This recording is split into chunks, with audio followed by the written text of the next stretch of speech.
ኤርሜላና አብርሽ ከቡዜ ጋር ሆኖ ሩታና ኤፋን ሊያሳስሩ እውነትም ወስኖ ነበረ ወይስ የውሸት ድራማቸው ነው? እነ ኤፋስ እውነት ሊታሰሩ ነው ወይስ አብርሽ ክሱ ሊያነሳ ነው የሚለው የማቀርብላችሁ ይሆናል። ሙሉ መረጃው ለማዳመጥ እስከ መጨረሻው ቪዲዮ መከታተል አለባችሁ ማለት ነው። እውነታው ማንጋ ነው ያለ የሚለው እውነቱ ለመናገር ሩታን መክሰስ ትክክል አይደለም። ምክንያቱም የልጅ እናት ናት፣ ልጅ አለ በመካከላቸው። ምንም አክል ብታጠፋ በነገራችሁ ላይ እሷ አላጠፋችም። ማንም ሰው ህግን ቦታ ቅድሚያ ብትሄድ ኖሮ እና ቡዜ እንደሚጠረጠሩ እሷም ተናግራለች፣ ሌላውም ሰው ተናግሯል። ነገር ግን ለምን ጠርጥረሽናል በማለት ብቻ ክስ እንትን ማለታቸው በጣም የሚገርም ነገር ነው። ምክንያቱም ከዚህ በፊት እሷ ባላየችው ባላሰማችው ነገር ስሟት አጥፍቷታል። እነሱም የሩታ ስም አጥፍቶ ነበረ። ነገር ግን እሷ ለእንደዚህ ቦታ አልሄደችም። እነሱ ግን በእሷ አንድ ጥፋት ባገኙ ቁጥር ሁለት እርምጃ ይራመዳሉ ማለት ነው። ስለዚህ አሁኑስ እንዴት ክሱ እንዴት ሆነ? ለእውነት ሊታሰሩ ነው አይታሰሩም? ገኒ የምትናገረው ነገር እውነት ነው አይደለም የሚለው በመጨረሻ ቪዲዮ የምናዳምጠው ይሆናል። እስኪ ቪዲዮአቸው ተከታትለን እንምጣ። ላይክ፣ ሼር፣ ሰብ ማድረጋችሁ እንዳትረሱ። ትናንትና እንደሰጠነው መልስ ሊገጥምሽ ይችላል በልጄ ጉዳይ፣ ግን አደራሽን እንዳትሰላች። አንድ ነገር ልንገርሽ፣ ከሚወልሽ ትናንትና አብርሃምንም አግኝቼው ከሰራ ነሳምቶኛል። ስለዚህ እነሱ አሁን መለማመጥ ወይም ደግሞ እነሱ ጋር ሄደን የሌላ ነገር ማድረጉ ሌላ ረብሻ መፍጠር ነው። ባለፈው ዕለት ሄደን ጠየቅናቸው። ስለዚህ አንፈልግም ብለዋል፣ ክስ አናነሳም ብለዋል። ስለዚህ አሁን እነሱ ጋርም አንሄድም፣ እነሱም አያስፈልጉንም። በቃ ካሁን በኋላ በቃ እነሱ ጋርም መሄድ አይጠበቅብንም። ትናንትና እኔ አብርሃም በቃ ማውራት ያለብኝ ነገር አውርተን ጨርሰናል። ስለዚህ አሁን መታሰር ነው። ሌላው መታሰር ነው ብላችሁ እንደምትይ እኮ አይደለም ማሰብ ማለት ነው። ከነሱ ጋር እያወራን ባለንበት ሁኔታ ነው። ቶሎ በአስቸኳይ ነስቲኝ ሌላ ነገር የተፈጠረብሽ ነው መሰለኝ። እኔ በቃ አሩት ተረጋጊ። ስለዚህ ተረጋጊ። ክሱን እንዲያነሱ ተነጋግረናል። ከነሱ ጋር አብረን ነበርን። ያለ ነገር እንፍታ፣ ችግር የለውም። ምክንያቱም እኔ አታስፈልጊም ከተባልኩ እሷ ናት መታሰር ያለባት። ስለዚህ እሷ ደግሞ መታሰር የለባትም። ሊጥላ አስበው ሊጥላ እኔ ያለው አንተ ነው ያን ነገር አስረዳውት ወንድሜም ለሞንተን ገባ። ወንድሜም መታሰር አለበት፣ እሷ መታሰር አለባት። ገብቶሃል? እንደዛ ግን ሲል እኔ ምንድን ነው ያልኩት? እሷ የልጅ እናት ናት። ምክንያቱም ግዴታዋ ነው። እሷ ከሌለች ልጁ አስበው እንዴት እንደሚሆን ብዬ አስረዳውት። ሳስረዳው እሺ እሱ ይታሰር አለ።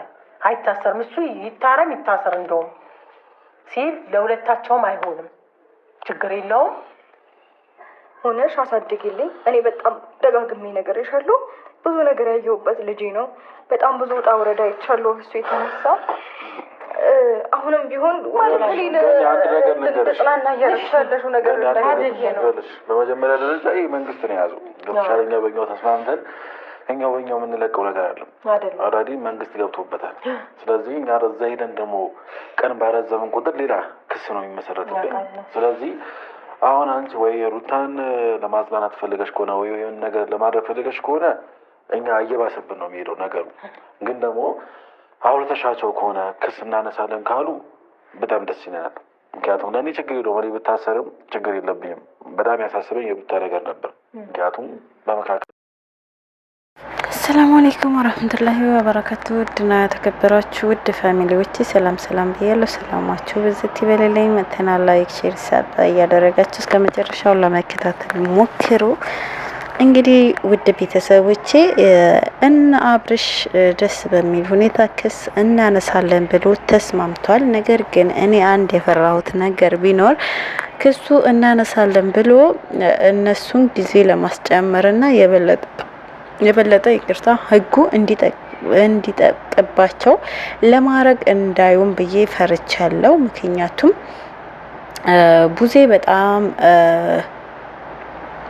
መጥፎ አስተሳሰብ ነው ያላትና በጣም መጥፎ ሴት እየሆነች ነው በዚህ ሰዓት። እኔ እንጃ እኔ ሰው ናት ብዬ ለማሰቡ ላይ የከበደኝ ሰዓት ነውና አውሬ የሆነችበት ሰዓት ነው። ከሰውነት ወደ አውሬነት የተቀየረችበት ሰዓት ነውና ቡዜ ይሄ ነገር አውቃ ወይም ሩታን ለማስተኛት ወይም እነሱን ጊዜ ለማስጨመር እንዳይሆን ክስ እናነሳለን ያለችው ብዬ ነው ማስበው። ምክንያቱም ራሳቸው ህግ ቦታ ሂዶ ጠይቆ ክሱ ተነስቶላቸዋል፣ አይ አልተነሳላቸውም የሚለው ነገር ራሳቸው ሂዶ ቢጠይቁ ባይነኝ። እንግዲህ ገኒ እኔ ማውራት ያለብኝን አውርቼ አሳምኛለሁ ብላለች።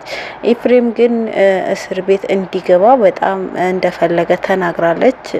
አብርሽ ኤፍሬም እስር ቤት እንዲገባ የፈለገበት ምክንያት ከሩታ ጎን እንዳይሆንና ሩታን መርዳት እንደሌለበት ስላመኑ ነው ማለት ነው። ምክንያቱም አሁን ከሷ ጎን ሆኖ እሷን እየደገፈ ስለሆነ ነው እሱን ለማሳሰር በዚህ ልክ እንትን የሄዱት ማለት ነውና በጣም ያሳዝናል። ወንድም በወንድሙ ላይ እንደዚህ መሆን በጣም የሚያሳዝን ነገር ነው። የምሬ ነው የምላችሁና ይህ ነገር ሌሌም ቢሆን ማለት እነሱ ስራ እየሰሩ እንኳን ባይሆን ማለት ነው ትክክለኛው ነገር ነው ብትሉ ራሱ አስባችሁታል። ለሴት ብሎ በሴት እኔ እንጃ በጣም የሚያስጠላ ሁኔታ ላይ ነው የደረስንና የሚያስጠላ ዘመን ላይ ነው።